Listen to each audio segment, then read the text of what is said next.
Hi, welcome back to Full Time. I am Tamerra Griffin, and as much as your girl loves to live in the moment, this week on Full Time, we are going to take a leap, not even a jump, not a couple steps, a leap into the future. We're talking about the 2027 World Cup and specifically who we think is going to be on that roster. Now, it might feel very, very early, but one, it's an international break. So, of course, we're going to be thinking about the U.S. women's national team. And two, there is a lot of questions that are remaining about where people are in the depth chart, who is going to be sort of the core of Emma Hayes' squad heading into this tournament in Brazil. And, you know, it's never too soon to start talking about where we're at with that. So, of course, I'm going to be joined by my co-host, Meg. We're going to be comparing lists, having a little bit of debate club, as our producer, Theo Lloyd Hughes, called it. And we're going to be getting into it. Also, of course, with a look ahead to the actual games that the U.S. women's national team is going to be playing in this window. Before we get into that, though, Meg, how are you doing? And again, I have to say it on air, standing on business, great sweater. Thank you. This is my Halloween sweater. I need to stop buying sweaters. But I live in Vermont now, so you know what? Does the limit exist? I don't think it does. Civic responsibility is what it sounds like to me. It is what it is. Tamerra, I think, we got to get you to the Northeast. We got to have, a fall foliage moment.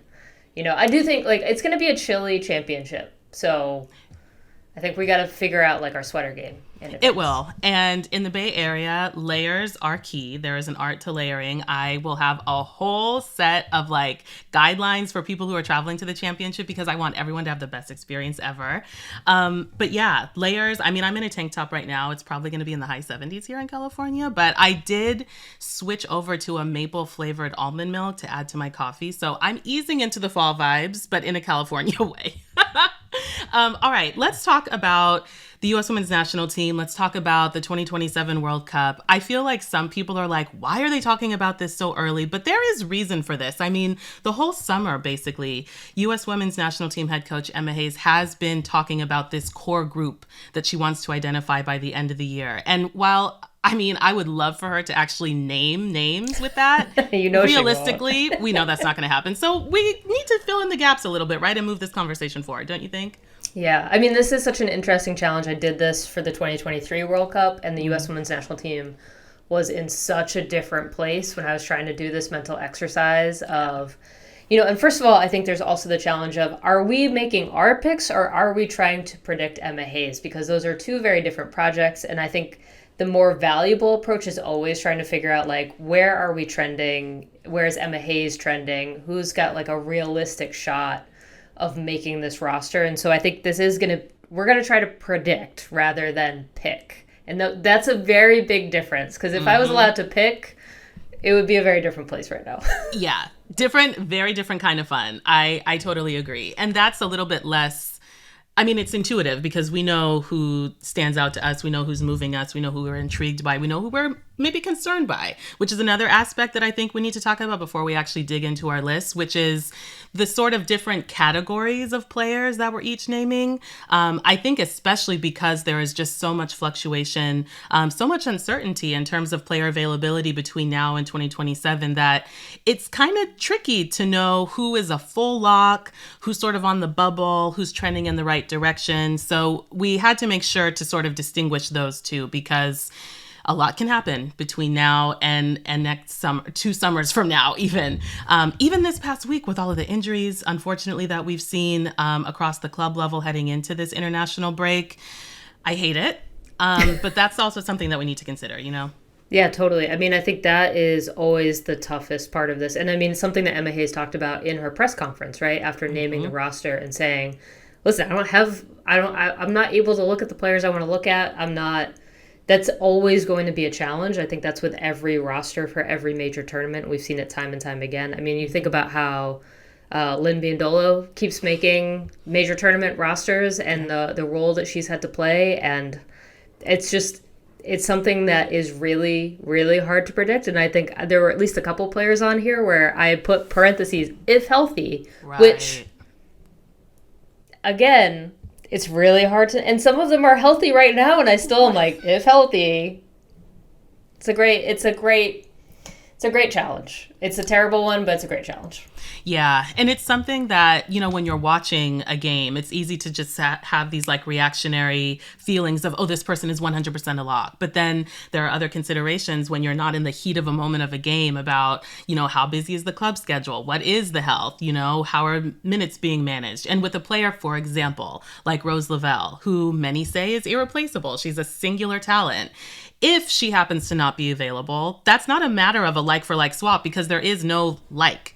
Correct. To like, and how do you account for that? So it can get kind of philosophical. I felt like I was doing soccer calculus at times. I don't know about you. So I'm very excited to see how our looks compare. But, Meg, this is my first time going through this sort of tradition or ritual as a full-time staff member of The Athletic. And I know that this is not going to be our only time talking about predictions, right? So how does the sort of timeline, how has it gone in the past at least? Because we're going to be doing this again, of course. Yeah, I mean, I think especially once it gets to 1 year out, it feels like, I think I wrote one of these practically every month.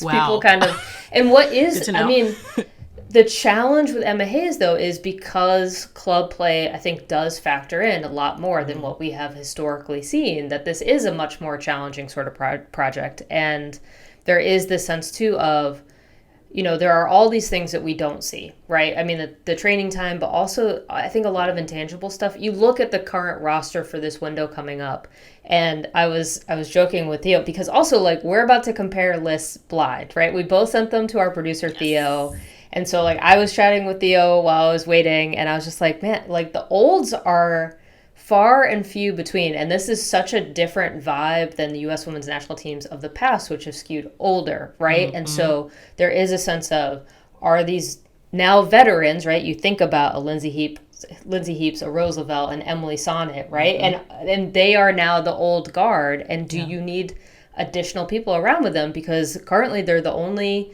now that Lola Bont is on the roster, this has changed, but previously they were the only 30-year-plus players on this roster, and that it's just such a different vibe than what we're used to. Yeah, completely. And this is all happening in the context of the overhaul, I would say, that Emma Hayes is sort of employing, not just at the senior level, but the U23s as well. So it's I constantly feel like discussing women's football is like walking a straight line as the ground beneath you is just shifting. So you're going in the same direction, but everything underneath your feet is different. But I love it. I love where we're at right now. Very excited to hear and see how our lists compare. But before we get there, just need to make sure, as I always do, that you listeners and viewers are following us on all of the socials at TA Fulltime on Instagram, on TikTok. We're always putting original content there. Not only the things that we discuss on the show, but we stay busy. We're writing stories constantly. We're doing interviews with players that we want to make sure that you guys have access to as well. Viewers, I mentioned, because I know a lot of you like to enjoy this show on YouTube, where we post full episodes. Leave us comments, slide into our DMs. We know that you have lots of thoughts always, and we always want to hear what those are. I feel like this episode is going to have a lot of thoughts. Some that might require an email, which you can send at fulltimeattheathletic.com, because sometimes you just need to pull out the laptop, have a keyboard moment, and let it out. So we're here to receive. So please make sure that you're following us and reach out. Leave comments on the show, like and subscribe. I feel like an influencer whenever I say stuff like that. We're going to take a quick break so I can get back into journalist mode, not influencer vibes. And when we come back, we're going to be discussing our 23 for the World Cup. All right. The time has come, Meg. Show of the list reveal, I'll call it. There are 610 days between now and the World Cup, which, yes, feels like a long time, especially considering how much freaking happens in this sport.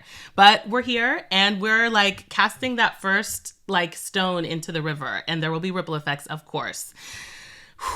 Are you ready? We're going to start, of course, with goalkeepers. Mine are Fallon Tullis-Joyce, Mandy McGlynn, and Claudia Dickey. Same. And to be fair, I'm not surprised by this at all, because I think this has been trending in this direction for basically this entire year, I think, right at the moment. And so I don't know about you, Tamerra. I think we probably agree also on who's trending in the number one direction with Fallon Tullis-Joyce, right? Yep. And it's so funny to think that it wasn't too long ago, this very calendar year, that we were wondering what the state of the U.S. Women's National Team goalkeeper pool was. And ironically, this to me, like, yes, you're never going to bring as many goalkeepers as you are field players, but this like collectively feels the most locked. Fallon Tullis-Joyce she's already in her second fantastic season at Manchester United. And yes, I remember earlier this year, Emma Hayes saying that there are still some things that she wants out of Fallon at the national team level. But when I think about her club performances, when I think about her national team performances, even though she hasn't had a ton of call-ups yet, hasn't gotten a ton of minutes, she's definitely trending in the right direction, if not like already has a few fingers on like the lock for that number one spot. Now, for me, the number two is a bit more fluid. And I think it's because I'm still waiting for some like compelling consistency at the national team level from both Mandy McGlynn and Claudia Dickey. You feel the same? Yep, totally agree. And I also think, Utah is its own sort of weird bag this year, but I do think Mandy McGlynn has had some really good games and some really questionable games or some questionable moments. And so I think that consistency also needs to happen at club level as well. Whereas I think with Fallon Tullis-Joyce, we've seen more consistency. I mean, what was interesting is we've kind of seen the shift in Emma Hayes talking about Fallon Tullis-Joyce, and she had some sort of weird pointed comments at the start of the year, and that has now gone away. Yeah. I do think I've had my eye on Claudia Dickey since she was at UNC, and feeling like, okay, she's trending in this right direction, but there is, I think the number two spot is up for grabs for sure, and that's not going to be something that I don't think we're going to have a good feel for that by the end of this year.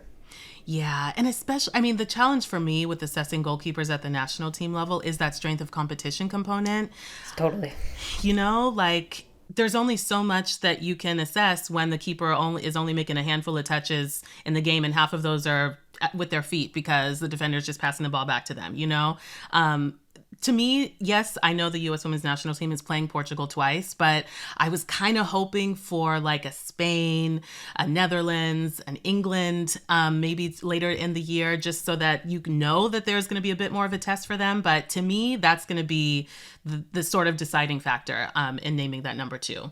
But we're aligned there. Let's move on to defenders, where we're probably going to have a bit more differentiation. Yeah. And I think defenders was arguably the hardest one, just because I kept looking at this, and first of all, injuries playing a factor right now, right? Yeah. But also when you think about depth of outside backs, I was going like, okay, this is going to get interesting. So I'll give you my list. My only two locks right at the moment are Naomi Girma and Emily Fox, even considering Naomi Girma's injury situation as it stands right now. Like, if she is healthy, she is clearly going. Again, we don't need to state again how important Naomi Girma is. The receipts are there to this team. Then I would say Tara McKeown. Tierna Davidson is on my list, though, again, kind of a question mark. Avery Patterson, Emily Sonnet, I think will make it to this World Cup. And Lily Reel was the final name that made it onto my list. We are nearly aligned there. I didn't necessarily, because like you, I was a bit stressed making this list. So I'm like, let me just get the names down before I go into like who's a total lock, at least in the way that I listed them. But I totally agree. Naomi, if healthy, and honestly, even if she's kind of like half healthy, you need her on the squad, like both for leadership qualities. I know you talked about that in the introduction to this show.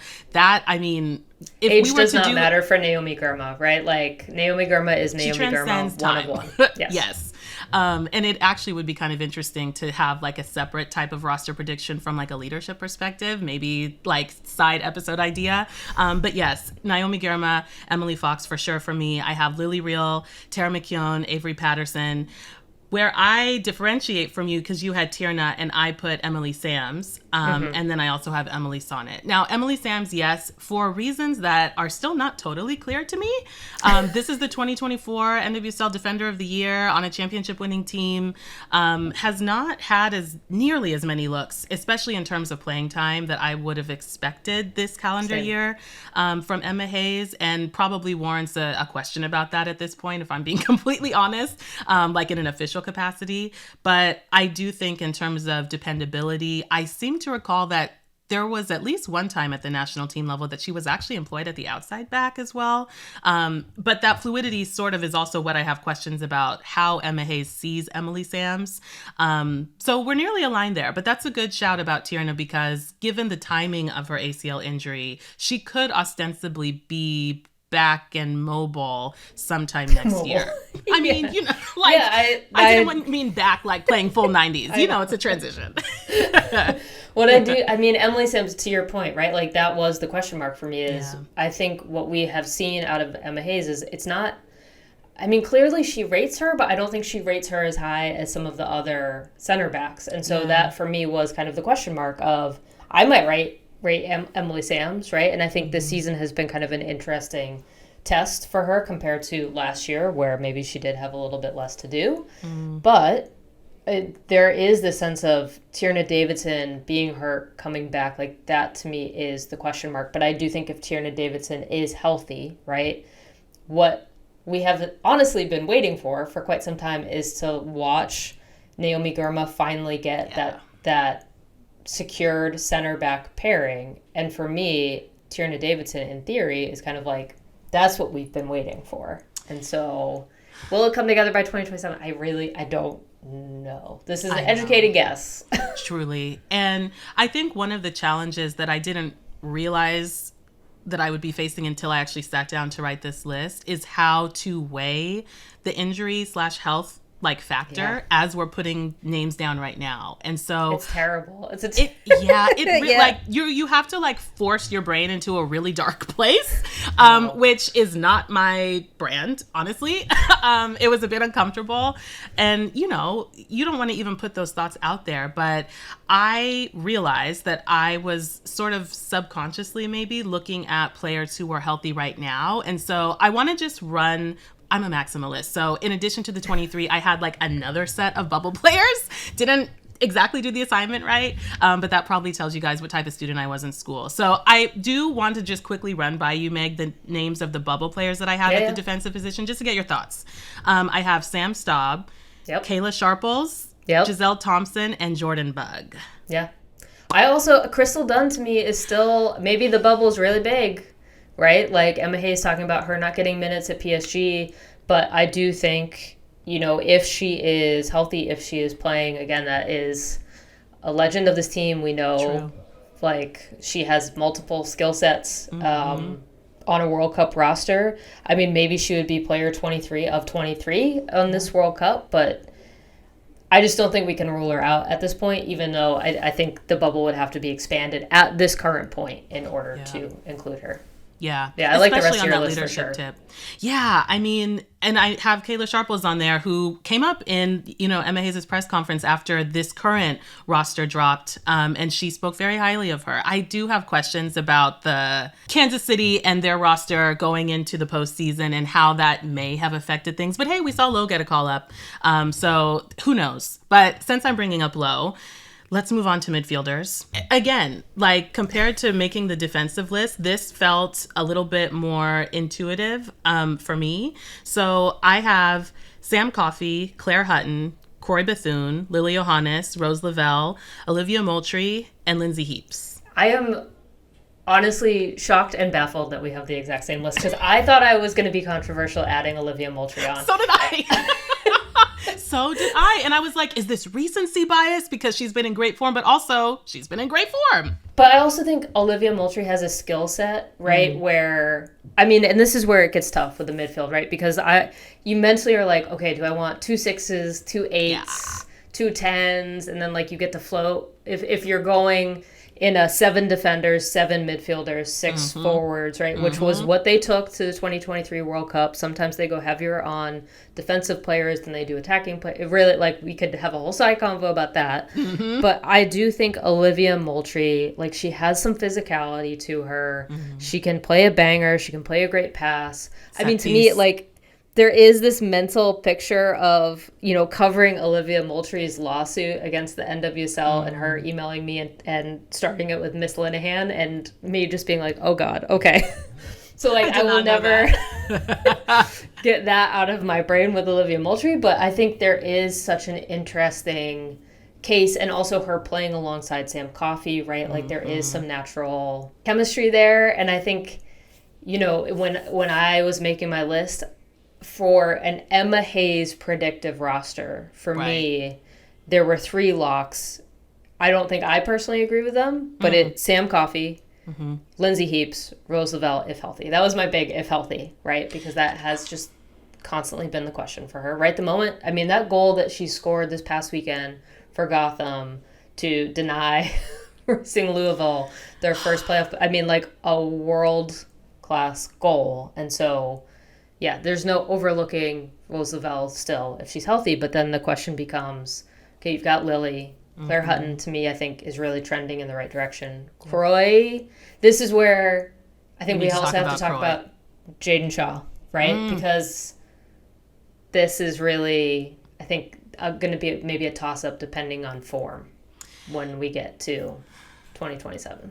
Yeah, and I think another sort of quirk of this Emma Hayes era that made this roster prediction even more challenging is this sort of, like, some players have sort of always been trending from the Vlatko era and maybe some even before at the lower levels into now. But other players have been on this really accelerated sort of fast track into the women's national team. I mean, we were past defenders, but we didn't discuss how this is very much... The girl came out of nowhere, so to speak. And now she... at the fullback position is a near lock for me.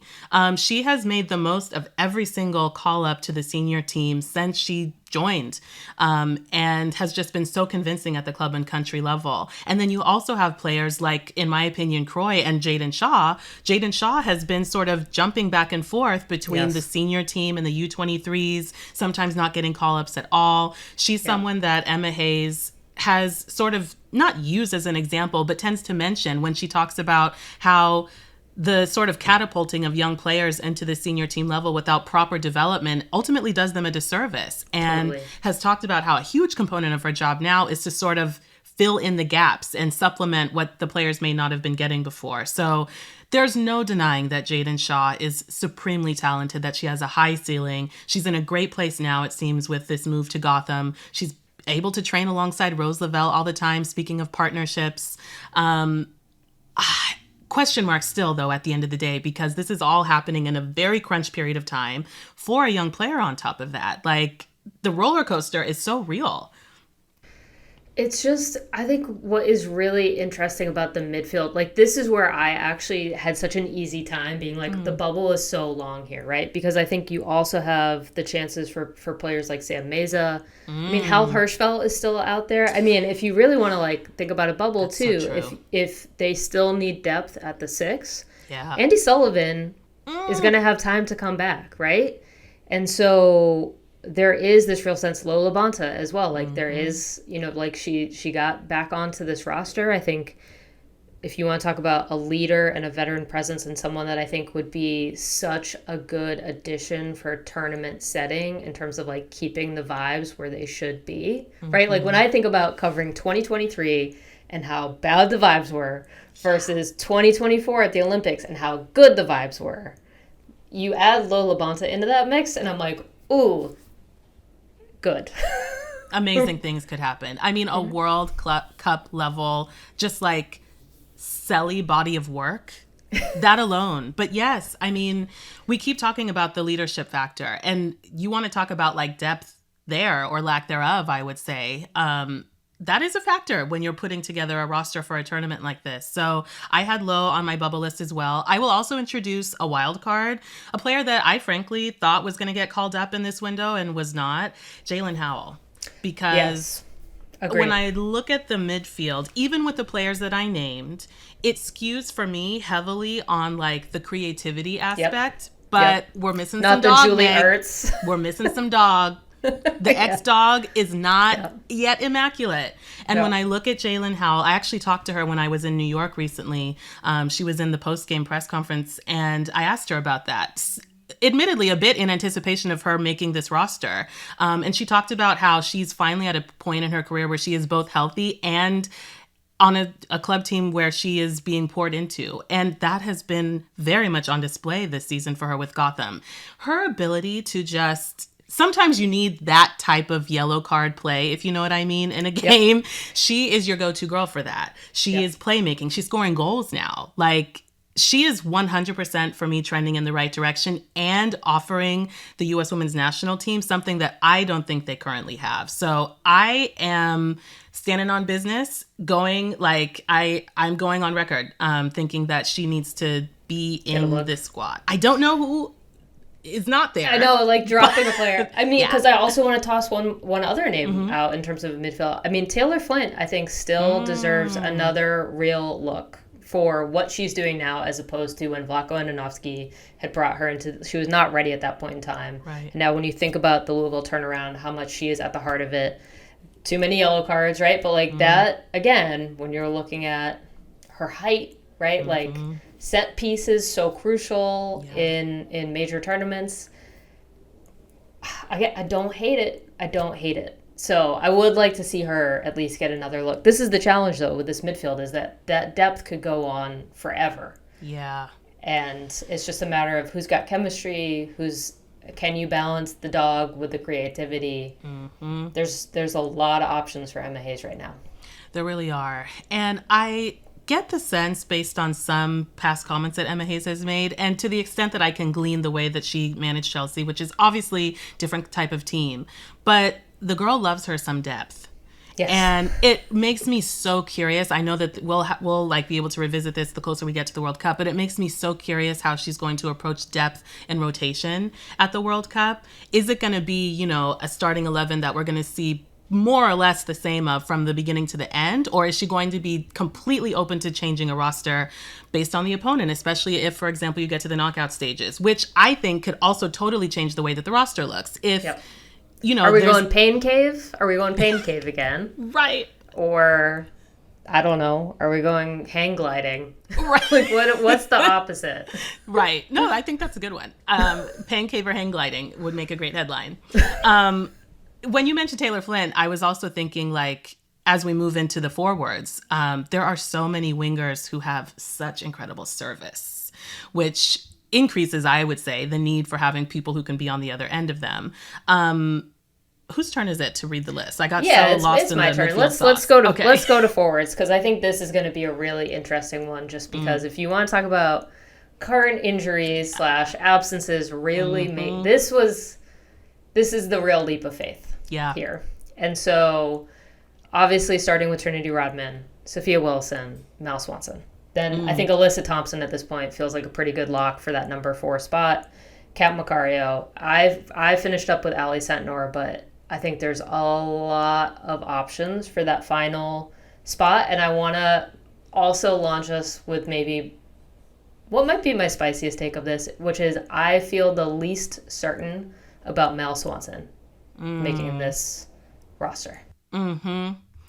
Well, I will see your spice and add to it I'll just say that my bubble players include both Sophia Wilson and Mallory Swanson. Ooh, all right.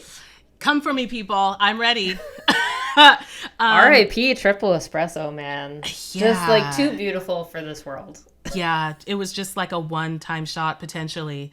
And again, I mentioned this earlier, but I struggled to sort of navigate, or I'm still figuring out how much weight to assign current availability, with the fact that if we're to sort of look at the latter half of this calendar year for Emma Hayes as the identification of the core group, I would guess that next year is all about building chemistry. And some of these players who have been regularly called into camp this year have already sort of gotten a head start on that to an extent. Yep. If not building partnerships with other players, at least getting settled into Emma Hayes' style. Even some of the U23 players have talked about the benefits of getting like acclimated to that this year.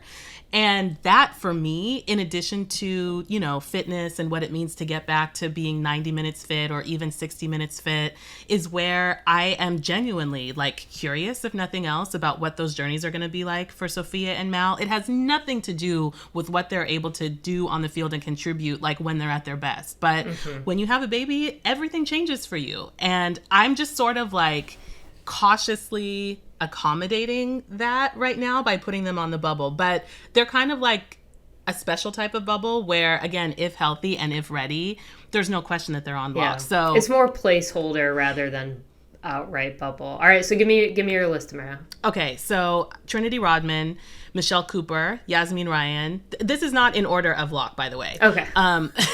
This was just off the top of my head as the names were coming to me. Alyssa Thompson, Kat Macario, and then Ali Sentnor as well. Okay, yeah. Cooper and Yas Ryan were on my bubble. So I think, makes sense. Again, I think there's such overlap there of like, we can see who is shifting in that right direction, right? And so I do think if there's no Mel Swanson, right? Like then I think Yasmin Ryan might be slightly ahead of Michelle Cooper on my list, just in terms of, we just know that she's able to provide service in a way. I think what will be interesting is, again, there's such a interesting Kansas City influence on this U.S. Women's National Team roster right now.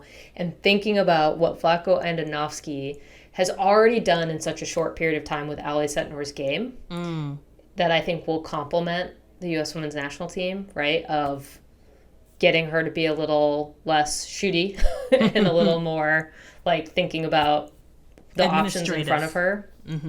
And so, yeah, it's going to be, I just, right at the moment, I don't think you can consider the U.S. Women's National Team without looking at what Vlatko's doing at Kansas City and what potential impact that could have, which is such a weird thing to have, just like the immediate former U.S. coach influencing so heavily the current U.S. team. Who'd have thought? And I remember Emma Hayes saying in that press conference last week, she was like, I think it's time that he and I watch a game together, which you can read through the lines of that in ways that are super intriguing, but yeah, super ironic. There are special things happening. I mean, even if we look at Michelle Cooper between last season and this one, huge transformation. She's continuing to grow, I think, pretty much with every game and has become such an exciting player. One other bubble player that I had, Meg, that I'm curious your thoughts on is Emma Sears. Different kind of bubble than Soph and Mal, like more of a proper bubble. But to me, also a player, at least at the club level, trending in the right direction. She does seem to be in Emma Hayes' favor, even as she sort of continues to explain what more she wants from her. But I think that there's a lot of competition in the winger position, which doesn't bode super well for her. Yeah, one of the weirdest gut tests I have while I'm trying to do this is going, how freaked out would I be if that player is named to a starting 11 against Spain? That is a really good, such a well-articulated gauge question. And there's honestly a lot of names on this 23 where I'm like, okay, I really hope you play Spain before the World Cup, because I think, that to me is still the ultimate or like a France, right? Even in England, of just, do you trust these players in big moments against top talent? And most of them still haven't really gotten that chance, right? Like maybe they faced a Brazil or Colombia, but it's, are they ready for a major tournament moment against the caliber that you might see in the knockout rounds? And that was always kind of a helpful distinction in my brain of like, well, I'd be less nervous about this player than that player. That is really helpful. And I'm definitely stealing that for the next time we have a conversation like this.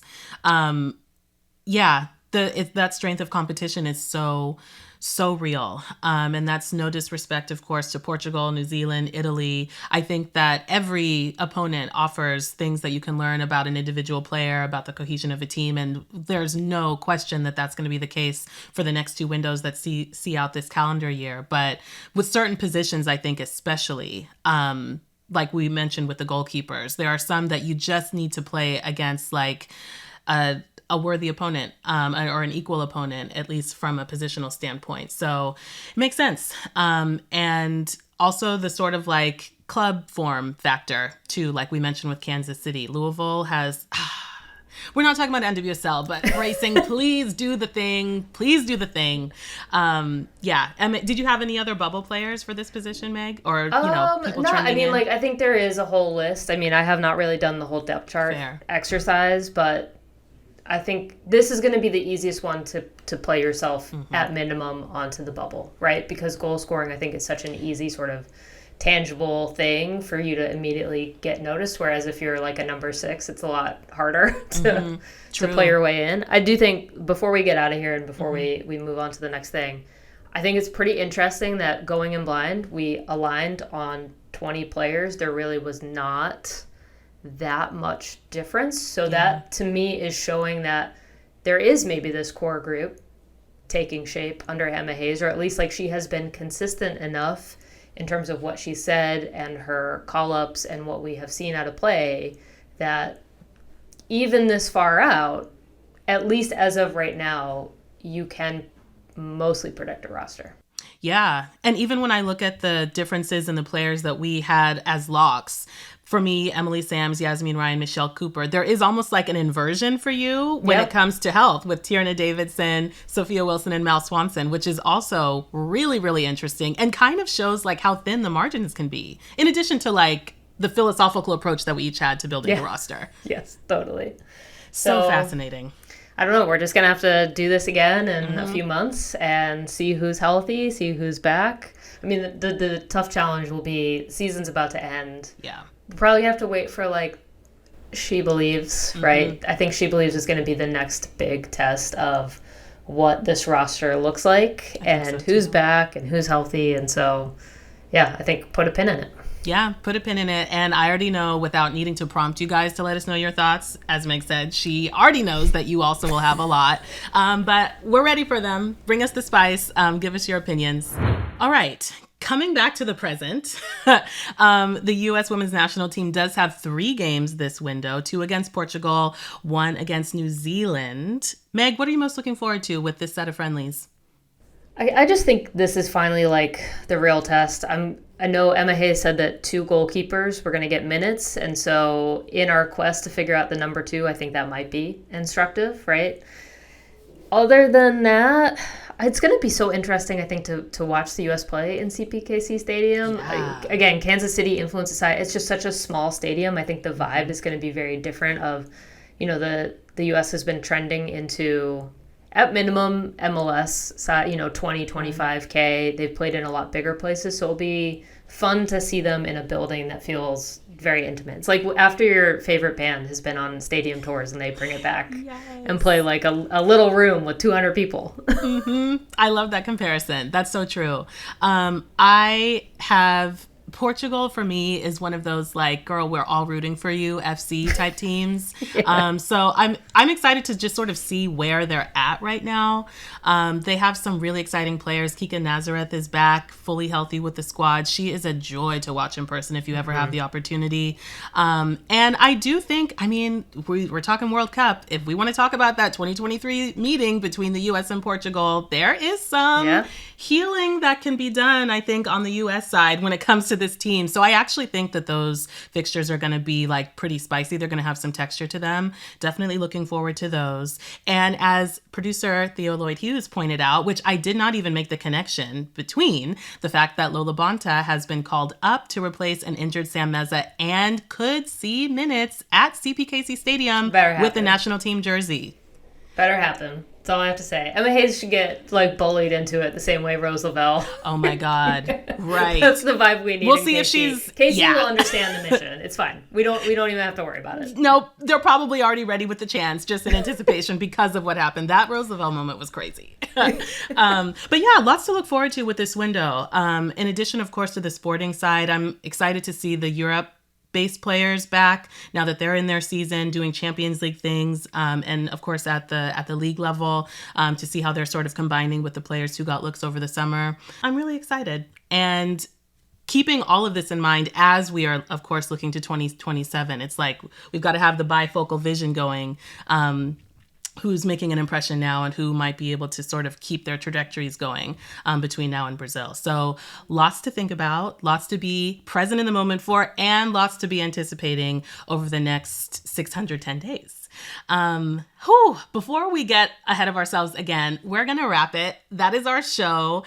I already know, like I've said a couple of times, thoughts, feelings, emotions, come for us, but come gently, please. If you disagree with anything, anywhere that we have DMs for you to slide into, you can send us an email, of course, fulltime@theathletic.com. Follow us at TA Fulltime on Instagram and TikTok. I mentioned YouTube, of course. And if you didn't know, which how could you not? I say it literally every week, but no pressure if you didn't. No judgment. The Athletic and Yahoo Sports have partnered to deliver the very best coverage of women's sports, not just women's soccer. Make sure that you're getting all your sporting food groups met at the Women's Sports Hub that you can find at sports.yahoo.com/women-sports. The link, of course, is in the show notes as always.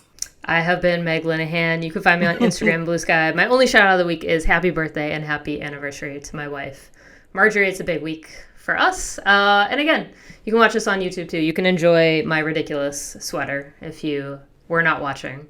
It's always worth a look. I love it. I'm Tamerra Griffin, and I had a wild and crazy weekend that I'm honestly still recovering from. So we'll be doing a lot of hydration, a lot of deep stretching. It was great. A lot of reminiscing, honestly, and continuing to ease into the fall vibes on Instagram and Blue Sky. Full Time is not possible without our podcast producer, Theo Lloyd Hughes, our video producer, Leah Griffin, and our executive producer, Emily Olsen. Thank you, as always, for listening, and we'll see you next week.